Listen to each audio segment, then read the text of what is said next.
dizendo: escreve em um livro o que você vê e manda às 7 igrejas: Éfeso, Esmirna, Pérgamo, Tiatira, Sardes, Filadélfia e Laodiceia.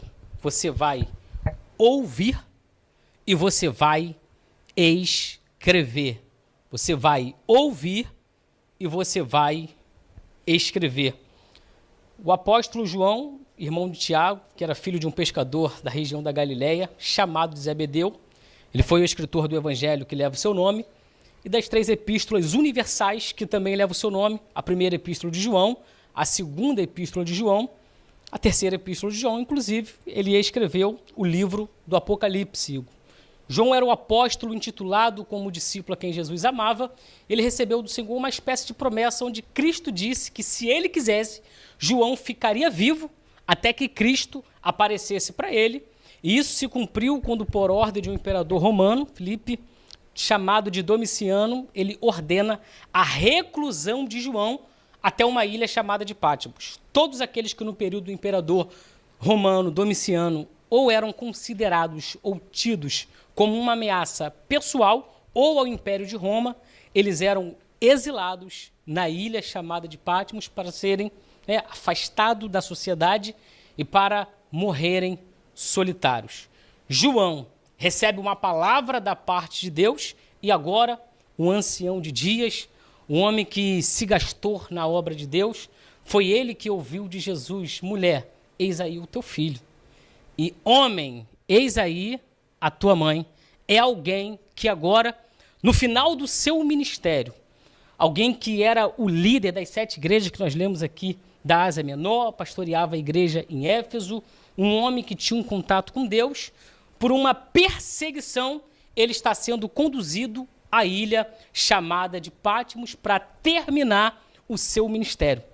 Mas aquilo que Domiciano provocou, aquilo que Domiciano arquitetou para ser o fim do ministério de João, foi a oportunidade perfeita para Deus se revelar a ele de uma forma extraordinária, a qual Deus ainda não havia se revelado a ninguém. E João está na ilha chamada de Pátimo, o tempo passa e o próprio Jesus vai dizer: João, eu estive morto, mas agora eu estou vivo. Então, o que você vê e ouve, escreve em um livro e envia às 7 igrejas que estão na Ásia Menor. Deixa eu te dar um recado e um conselho aqui da parte de Deus. Pátimos é apenas a oportunidade que nós temos para aumentarmos a nossa experiência com Deus.